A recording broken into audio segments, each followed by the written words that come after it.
Welcome to this explainer. Today, we are unpacking a truly massive historical puzzle. We are looking at Thomas Jefferson, a man who is the ultimate icon of individual liberty and republicanism, yet whose life presents us with one of the most profound contradictions in American history.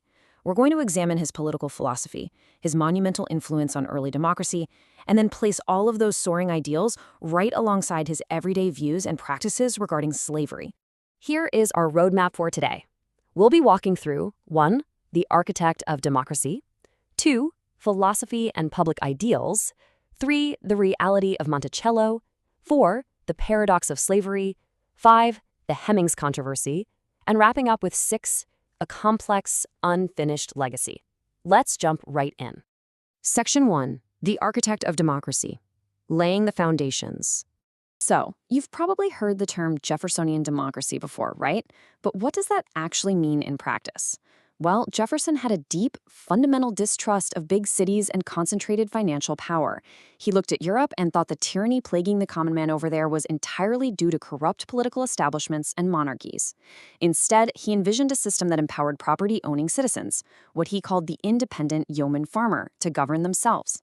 He firmly believed that individual liberty was the direct result of political equality, and to make that work, he knew he absolutely needed public education and a free press.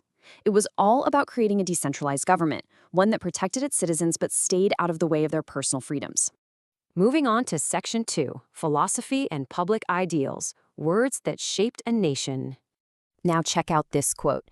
Everyone comes into the world with a right to his own person and using it at his own will.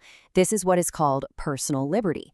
You might assume that's from the Declaration of Independence. Actually, scratch that. It's not. This is from a 1770 court case. Jefferson was acting as the legal representative for an enslaved person suing for freedom. He waived his fee, took the case completely free of charge, and argued based on natural law that liberty is granted by a creator. Now, the judge literally cut him off and ruled against his client. But that core intellectual argument, that all people are entitled to a natural right to liberty, it became the ideological bedrock of the entire American Revolution. Section 3. The reality of Monticello.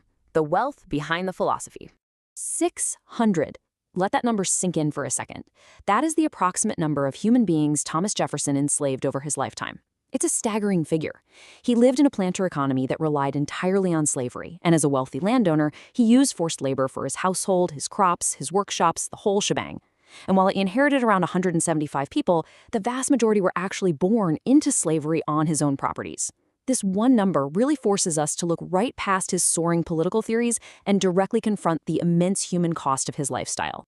We really need to look at the day-to-day reality at Monticello, his famous Virginia plantation. Because all of his grand neoclassical architecture and fine dining, it was entirely sustained by forced labor.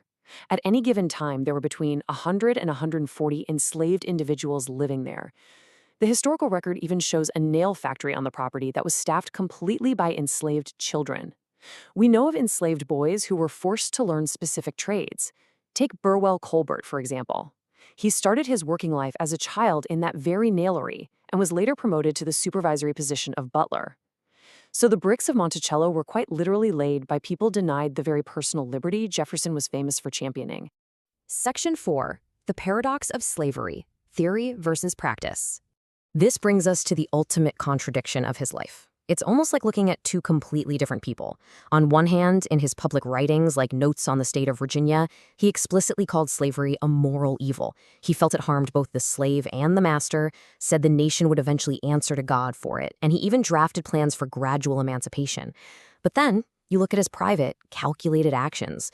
In 1792, he noted that he was making a 4% profit every single year simply on the birth of enslaved children, viewing it as a reliable investment strategy. Plus, over his lifetime, he sold roughly 110 people, primarily for economic reasons. The gap between his abstract morality and his private profit is just huge. If we map his actions out on a timeline, we see a distinct, kind of tragic shift. He started out strong. In 1774, he showed early support for ending domestic slavery.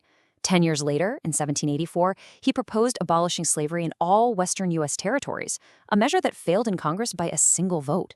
Fast forward to 1806, as president, he called on Congress to criminalize the international slave trade, which they did. But by 1819, complete reversal. He fiercely opposed a Missouri statehood amendment that would have banned domestic slave importation, claiming it would destroy the Union. Driven in part by a very real fear of a race war following the violent Haitian Revolution, his early, ambitious reform efforts just faded into a pragmatic desire to protect the status quo. Section 5. The Hemings Controversy, Examining the Evidence. We absolutely have to talk about Sally Hemings, an enslaved woman at Monticello. For a long time, this was a massive controversy, but impartial historiography has really cleared the air. In the late 1990s, DNA testing confirmed a genetic link between Hemings' descendants and a male in the Jefferson family line. Now, when historians take that genetic data, overlaid it with the historical timeline of exactly when Jefferson was physically at Monticello, and combine it with the oral histories passed down, specifically the accounts from Madison Hemings, the picture becomes quite clear. Today, the historical consensus is that Jefferson most likely fathered all 6 of Sally Hemings' children. This adds an intensely complicated layer to his legacy, especially considering that when he died in 1826, the only slaves he freed in his will were 5 men from the Hemings family. Section 6. A complex, unfinished legacy. So, what are we supposed to do with all of this? How do historians make sense of this immense dichotomy today?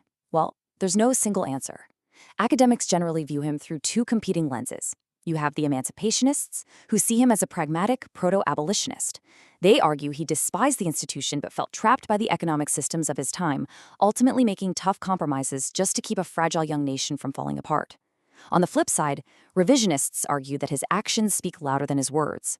They point to his continuous use of enslaved labor, his calculations of human profit, and his later political moves allowing slavery to expand, arguing he actually entrenched the institution in American society. And the fascinating part? Both sides are looking at the exact same facts we've explored today. I want to leave you with this absolutely crucial question to reflect on.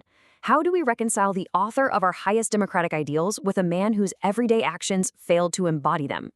Can a society build itself on truths declared self-evident by someone who actively denied those exact truths to hundreds of people living on his own property?